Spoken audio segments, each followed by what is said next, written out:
तो यार हम सभी लोग जानते हैं कि कई सारी डीआरडीओ द्वारा तैयार की गई स्ट्रैटेजिक और टैक्टिकल वेपन्स ऐसे हैं जिन्हें अभी टेस्ट करना बाकी है और ये हमारे लिए बहुत ज़्यादा महत्वपूर्ण है।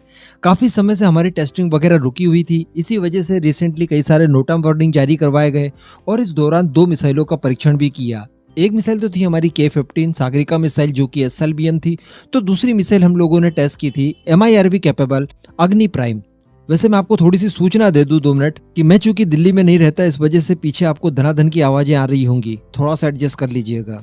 लेकिन आपको अगर ये लग रहा है कि डीआरडीओ का ये सिलसिला बस यहीं तक रुक गया है और अग्नि प्राइम बस इस साल की आखिरी टेस्ट है, तो ऐसा नहीं है। एक्चुअली मैं आपको बता दूं कि डीआरडीओ कई और मिसाइलों का टेस्ट करने वाला है जिसके लिए नोटम वार्निंग फिर से जारी कर दी गई है। जी हाँ, और ये साल खत्म होने तक कम से कम 3 से 4 मिसाइलों के टेस्ट हम लोग देख पाएंगे और ज्यादा समय इसमें है भी नहीं। 20 से 25 दिनों के अंदर लगातार कई सारी मिसाइलों के टेस्ट होने वाले हैं। आज मैं आपको उन्हीं सब के बारे में बताने वाला हूँ।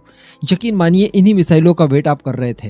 तो दोस्तों रिसेंटली जो 2 मिसाइलों के टेस्ट हुए थे, एक्चुअली इस दौरान 3 मिसाइलों के टेस्ट करने थे क्योंकि बीच में एक और नोटम वार्निंग जारी की गई थी 301 किलोमीटर की, और वहां पर उम्मीदें जताई जा रही थी कि हो सकता है हम लोग तेजस से अस्त्रा या फिर Su-30 से रुद्रम 2 या फिर हम लोग हमारे XRSAM का परीक्षण यहाँ पर कर सकते हैं। तो इस तरह की उम्मीदें जताई जा रही थी, लेकिन वो बीच वाला एक नोटम वार्निंग यूं ही चले गया और केवल 2 ही नोटम वार्निंग जब जारी की गई तब मिसाइलों के परीक्षण किए गए। लेकिन इन सब के लिए, इनकी क्षतिपूर्ति के लिए फिर से नोटम वार्निंग जारी करवाई गई है। अब आप ध्यान से सुनिएगा डेट्स वगैरह। मैं आपको बता दूं कि 31 अक्टूबर से लेकर 5 नवंबर तक लगातार नोटम वार्निंग चलेगी और इस दौरान रेंज रखी गई है 300 किलोमीटर। कहने का मतलब पहले 301 किलोमीटर और अब 300 किलोमीटर, यानी जिस मिसाइल का परीक्षण हम इस दौरान नहीं कर पाए उस मिसाइल का परीक्षण इस बार बिल्कुल होने वाला है। तो यहाँ पर उम्मीद है किस किस मिसाइल की आप जता सकते हैं।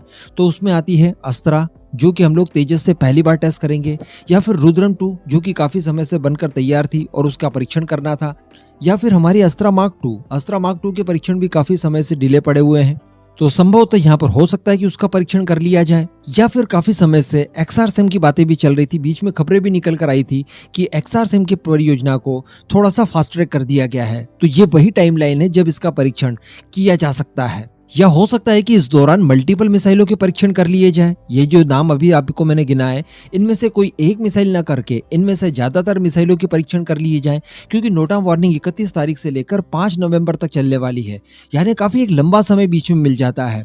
तो ये देखने वाली बात रहेगी कि इस दौरान कौन कौन सी मिसाइलों के परीक्षण होंगे। लेकिन आपको मैं एक चीज की गारंटी दे सकता हूँ कि परीक्षण जरूर होंगे। एंड आप बात कर लीजिए फाइनल नोटम वार्निंग की, जो कि किसी बैलिस्टिक मिसाइल के लिए जारी किया गया है 10 नवंबर से लेकर 11 नवंबर के बीच में, और इसमें जो वार्निंग एरिया दिया गया है वो है 2200 किलोमीटर का। आपने नोटिस किया होगा जब इतने लंबे चौड़े रेंज वाले नोटम वार्निंग जारी होते हैं तो वो कभी भी यूं ही नहीं चले जाते, अक्सर उस दौरान मिसाइलों के परीक्षण होते हैं। तो यहाँ पर कौन सी मिसाइल का परीक्षण हो सकता है? ऐसी कौन सी मिसाइल है जो कि 2200 किलोमीटर तक की रेंज रखती हो, या फिर इस रेंज के अंदर अंदर हम लोग उस मिसाइल का परीक्षण कर सकते हो? तो इसके लिए दोस्तों कई सारे ऑप्शन हैं। जी हाँ, कई सारे ऑप्शन। एक तो मैंने आपको काफी समय पहले बता रखा है कि हमारी जो K5 मिसाइल है जिसकी रेंज 5000 किलोमीटर बताई जाती है, जो कि SLBM है, सबमरीन लॉन्च बैलिस्टिक मिसाइल, संभवतः उसका परीक्षण हो सकता है क्योंकि डीआरडीओ की तरफ से सारी तैयारियां कंप्लीट कर ली गई थी, केवल गवर्नमेंट की ऑफिशियल परमिशन की आवश्यकता थी। तो हो सकता है कि यहाँ पर उसका परीक्षण कर लिया जाए। तो ये अगर होता है तो ये स्ट्रैटेजिकली भारत के लिए बहुत ज्यादा महत्वपूर्ण है। या फिर इसके अतिरिक्त K4 मिसाइल का परीक्षण हो सकता है जिसकी रेंज बताई जाती है 3500 किलोमीटर। यह भी सबमरीन लॉन्च बैलिस्टिक मिसाइल है, और जो रिसेंटली हमने K-15 का परीक्षण किया था ये उसी की फैमिली से बिलोंग करती है, तो इसका परीक्षण भी संभवतः हो सकता है। या फिर एक और ऑप्शन है, और वो ऑप्शन है हमारा HSTDV। ये बात भी मैंने काफी समय पहले आपको वीडियो बनाकर बताई थी कि इस बार जो HSTDV का हम लोग परीक्षण करेंगे, ये परीक्षण किया जाएगा K4 मिसाइल के साथ। जी हाँ, ताकि इसे ज्यादा एल्टीट्यूड पर फिर रिलीज किया जाए, जिससे कि इसकी रेंज और स्पीड दोनों में फर्क पड़े, दोनों बढ़ जाए। क्योंकि पहले इसको हमने अग्नि-1 के बूस्टर की सहायता से लॉन्च किया था, लेकिन अगर बात की जाए K4 मिसाइल की तो ये हमारे पास सबसे ज्यादा लेटेस्ट मिसाइल है। बैलिस्टिक मिसाइल्स के फील्ड में कटिंग एज टेक्नोलॉजी का इस्तेमाल किया है। तो अगर इसके बूस्टर की सहायता से हम लोग HSTDV को लॉन्च करेंगे तो ये हमें ज्यादा अच्छे परिणाम देगा। तो हो सकता है कि यहाँ पर K4 के साथ HSTDV का परीक्षण कर लिया जाए। खैर जो कुछ भी होगा वो तो समय बता देगा, लेकिन परीक्षण जरूर होगा, इस बात की मैं आपको गारंटी दे सकता हूँ। बाकी इस पूरे मुद्दे पर आपका क्या मानना है? आप किस मिसाइल के परीक्षण का वेट कर रहे हैं? नीचे कमेंट करके जरूर बताइएगा।